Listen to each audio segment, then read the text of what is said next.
सरस्वती भूख से परेशान हो गई थी।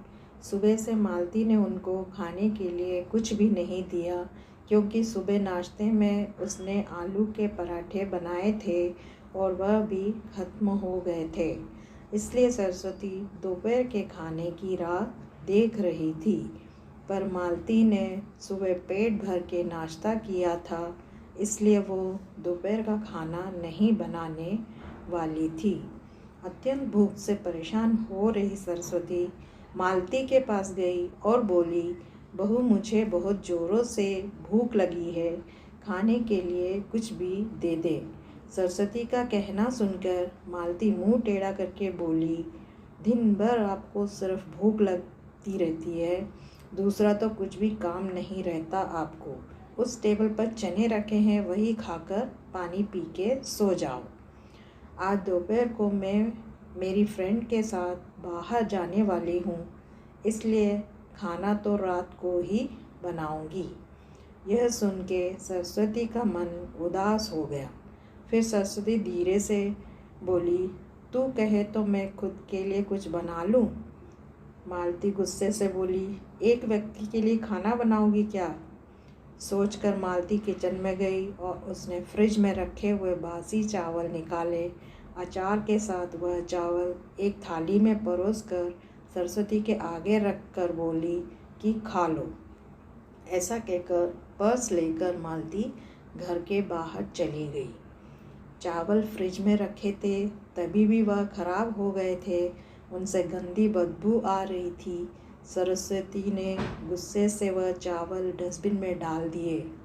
इसके बाद उसने दाल चावल निकाल कर अपने लिए गरम गरम खिचड़ी पकाई और पुदीने की चटनी के साथ खाई, और तब सब बर्तन घिसकर किचन साफ़ किया और चुपके से अपने रूम में जाकर सो गई। मालती ने भले ही खाना पकाने से मना किया था, पर यह घर उसका भी था और वह खुद का खाना खुद बना सकती है। दूसरे दिन सुबह सरस्वती अपने रूम में बैठी थी। उतने में उनका बेटा रमेश उधर आया और बोला, माँ, आजकल महंगाई बहुत बढ़ गई है, मुझे घर खर्च चलाना भी बहुत कठिन हो रहा है, ऊपर से पापा की 13वीं पर भी बहुत खर्च हुआ। माँ, मैं सोच रहा था कि एक रूम किराए पर दिया जाए, घर का किराया आने पर घर खर्च में थोड़ी मदद होगी। सरस्वती बोली, बेटा, तुझे जो ठीक लगेगा तू वही कर। उसके बाद रमेश गला साफ करते हुए बोला, माँ, तेरा रूम खाली कर दे और नीचे के छोटे रूम में शिफ्ट हो जा। उस छोटे रूम में टॉयलेट और बाथरूम नहीं है, तो उसे कोई किराए पर नहीं लेगा। सरस्वती चौंक गई और बोली, वह रूम छोटा है और वो तो स्टोर रूम है, मैं उधर रहूँगी तो टॉयलेट बाथरूम कैसे जाऊँगी? रमेश बोला, माँ, तू आंगन के टॉयलेट में जाया कर, तू तो घर में ही रहती है। जिसको हम रूम किराए पर देने वाले हैं उसको तो सारी सुख सुविधाएं तो चाहिए ना। वैसे भी यह रूम भी बहुत बड़ा है, पापा के जाने के बाद तुझे इतने बड़े रूम की क्या ज़रूरत है? सरस्वती कुछ क्षण शांत रही और सोचने के बाद बोली, टेरेस पर जो रूम है वह भी हम किराए पर दे सकते हैं, उस रूम में सब सुख सुविधा है। उस पर रमेश बोला, नहीं माँ, वह रूम हम किराए पर नहीं दे सकते, वह अपने मेहमानों के लिए रखा है। तुझे तो अच्छे से पता है कि मालती के मायके वालों का आना जाना चालू रहता है, इसलिए एक्स्ट्रा रूम मेहमानों के लिए रखना पड़ेगा। सरस्वती सब समझ गई थी कि बेटे ने तो उसका ही रूम किराए पर देने का निर्णय लिया है, क्योंकि वह बुढ़ापे में बेटे और बहू पर आश्रित थी। इसलिए रमेश ने जो कहा उस पर सरस्वती ने ज़्यादा विरोध नहीं किया। उसने अपना थोड़ा सामान लिया और छोटे रूम में शिफ्ट हो गई। उधर पुराने छोटे रूम में उसका जी घुट रहा था, तब भी वह उस रूम में दिन काट रही थी। नया किराएदार आया था, सब पहले जैसा चल रहा था। घर में आए हुए किराएदार का नाम अशोक था, एक एनजीओ में काम करता था। वह हर रोज़ मालती और रमेश सरस्वती के साथ कैसा सलूक करते थे वह देखता था। वह देखकर उसको बहुत बुरा लगता था। धीरे धीरे सरस्वती अशोक को अपने बेटे जैसे मानने लगी।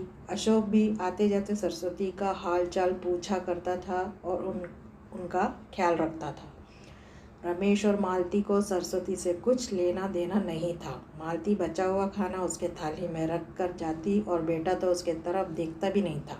सरस्वती तो पहले ही समझ चुकी थी कि उसका बेटा अब पहले जैसा नहीं रहा, वह बदल गया। फिर भी वो आंखें बंद करके किसी पालतू पशु जैसे उस घर में रहती थी, क्योंकि बुढ़ापे में उसका दूसरा किसी का सहारा नहीं था। रोटी के 2 टुकड़ों के लिए उसको उनके सहारे रहना पड़ रहा था। कभी कभी सरस्वती को बहुत रोना आता था। सरस्वती अशोक को अपने मन की बात बताने लगी। उनके पति की मौत बेटे की लापरवाही से हुई थी, पर वो ज़्यादा नहीं बोल पा रही थी। जब पति काम पर जाते थे तब घर में हम दोनों को बहुत मान सम्मान मिलता था। जब वह काम करने में असमर्थ हो गए तब रमेश को उन्होंने घर खर्च में मदद किया कर ऐसा कहा। ये बातें रमेश के मन को बहुत लगी। जब तक पति घर चला रहे थे रमेश अपने सब पैसे बचा लेता था, पर अब शर्म से और मजबूरी में उसको घर खर्च चलाना पड़ रहा था। धीरे धीरे माँ बाप का खर्च उसको बोझ लग रहा था, लेकिन वह स्पष्ट रूप से कुछ भी नहीं कह सकता था। इसलिए भी पति का स्वास्थ्य बहुत बिगड़ गया और वह चल बसे। डॉक्टर के पास जाने से पता चला कि उनको निमोनिया हुआ था। डॉक्टर थोड़ी महंगी दवाई लिखकर देते थे, तो रमेश पैसे बचने चाहिए इसलिए रमेश आधी दवाई लेकर आता था। शुरू में पति का स्वास्थ्य सुधर गया था, पर तब रमेश ने उनकी गोली औषधि बंद कर दी थी। पति भी इन चीज़ों पर ज़्यादा ध्यान नहीं देते थे, लेकिन एक रात में उन्हें सांस लेने में बहुत परेशानी हुई। सरस्वती बहुत घबरा गई और भाग भाग के गई और रमेश के कमरे का दरवाज़ा ठोकने लगी और कहने लगी कि पापा का स्वास्थ्य बहुत बिगड़ गया है, चल हम उन्हें डॉक्टर के पास लेकर जाते हैं। उस पर रमेश बोला, माँ मुझे सोने दे, मुझे बहुत नींद आ रही है, हम सुबह पापा को डॉक्टर के पास ले जाएंगे। ऐसा कहकर उसने दरवाज़ा बंद कर लिया था। सरस्वती रात भर पति के तकिए के पास चिंतित बैठी रही। कभी छाती को तेल लगाकर मालिश कर रही थी तो कभी भाप दे रही थी, पर भगवान को कुछ अलग स्वीकार था। सुबह तक उनकी मृत्यु हो गई थी। घर में कब्रिस्तान जैसी शांति थी। रमेश रोने का नाटक करने लगा। मालती तो ऐसे रो रही थी जैसे उसका वास्तव में ससुर चले गए। इस बात पर बहुत दुख हो रहा हो। सबसे ज़्यादा धक्का लगा सिर्फ सरस्वती को, पर वह कुछ बोल नहीं पा रही थी। सरस्वती के आंखों में आंसू आ रहे थे और उसके होठ थरथर काँप रहे थे। जैसे ही वो कहना चाहती थी कि अब ऐसा रोने का नाटक क्यों कर रहे हो, मेरे पति की मौत के आप दोनों जवाबदार हो, पर वह कुछ नहीं बोल पाई। क्रियाक्रम कर दिया गया। सरस्वती के दिमाग में हमेशा एक बात चलती थी, रमेश ने लापरवाही नहीं की होती तो आज मेरे पति जिंदा होते। उनकी मौत के बाद मालती और रमेश का व्यवहार बहुत बदल गया था। सरस्वती को भी उनके व्यवहार की आदत पड़ गई थी, इसलिए उनकी तरफ से कोई भी अपेक्षा नहीं रखती थी, पर उसका मन अंदर ही अंदर उसे खाए जा रहा था। ऐसी औलाद को सबक भी नहीं सिखा सकती। एक दिन उनका किराएदार अशोक उसके पास आया और सरस्वती को कुछ बातें उसने समझाई। वह बातें सुनकर सरस्वती के आँखों में एक नई उम्मीद जागी। दूसरे दिन सुबह सरस्वती मालती और रमेश के पास आई और बोली, मुझे तुम दोनों से बहुत ज़रूरी बात करनी है। मुझे ऐसा लग रहा है कि तुम दोनों को मेरे साथ रहने में प्रॉब्लम है, इसलिए मैंने सोचा कि मैं वृद्धाश्रम में रहूँगी। सरस्वती का कहना सुनकर मालती बहुत खुश हो गई। रमेश ने थोड़ा दुखी होने का नाटक किया। फिर थोड़ी देर में सरस्वती ने उन दोनों के चेहरे का हाव भाव देखा और बोली, रमेश तुझे दुखी होने की ज़रूरत नहीं और मालती तुझे इतना खुश होने की ज़रूरत नहीं, पहले मेरी बातें सुन लो। और सरस्वती हंसकर बोली, यह बातें सच्ची है कि वृद्धाश्रम में मैं रहूँगी, पर मैं इस घर से कहीं नहीं जाऊँगी। मैं इस घर को ही वृद्धाश्रम बनाऊँगी। अब यहाँ तुम्हारे जो स्वार्थी बेटे बहू नहीं रहेंगे, मेरे जैसे बूढ़े लोग यहाँ रहेंगे। ये मेरी आखिरी निर्णय है। ये सुनकर रमेश और मालती दोनों ही चौंक गए। रमेश और मालती एक दूसरे की तरफ देखने लगे। उन दोनों ने सोचा था कि सरस्वती घर छोड़कर चली जाएगी तो वह दोनों खुशी से रहेंगे। उनको लगा था कि अब उनको सरस्वती की जवाबदारी लेनी नहीं पड़ेगी, उसका ख्याल नहीं रखना पड़ेगा। पर इधर तो सब उल्टा हो गया था।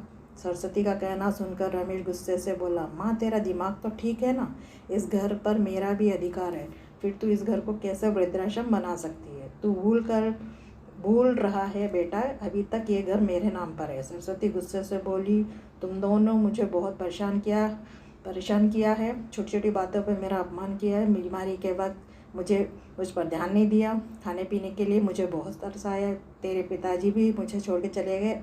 अगर मैंने कठोर निर्णय नहीं लिया तो मेरा भी वही हाल होगा जो तुम्हारे पापा का हुआ था। इसलिए मैंने सोचा कि बेटे के झूठे प्यार के जाल में फंसने से अच्छा है अपने बारे में सोचूं। रमेश घुटनों पर आके बोला, मुझे माफ़ कर दे, हम दोनों तेरे अच्छे से ख्याल रखेंगे, तेरा कभी भी अपमान नहीं करेंगे, पर तू इस घर को वृद्धाश्रम मत बना। माँ थोड़ा सोच कर तो देख हमारा क्या होगा। सरस्वती ऊंची आवाज़ में बोली, मैंने और तेरे पापा ने तुझे अच्छे संस्कार दिए थे, फिर भी तूने सिर्फ तेरे परिवार के बारे में ही सोचा, हमारा नहीं। फिर मैं तेरा कैसे सोचूं? तू तेरे परिवार का सोच, मेरी चिंता मत कर और जल्द से जल्द ये घर छोड़कर चला जा, क्योंकि इस घर में अब अच्छे लोग रहने आ रहे हैं। इतना कहकर सरस्वती अपने रूम में चली गई। रमेश और मालती शांत सरस्वती को जाते हुए देखते रह गए। सरस्वती ने अपने जैसे बूढ़े लोगों को उस घर में आश्रय दिया। अशोक की मदद से वृद्धाश्रम अच्छे से चलने लगा। दोस्तों, आजकल के लड़कों ने बूढ़ों के साथ गैर व्यवहार किया तो बूढ़े लोग भी कठोर निर्णय ले सकते हैं। अगर ये वीडियो मेरा अच्छा लगा तो आप लाइक, शेयर और सब्सक्राइब कीजिए।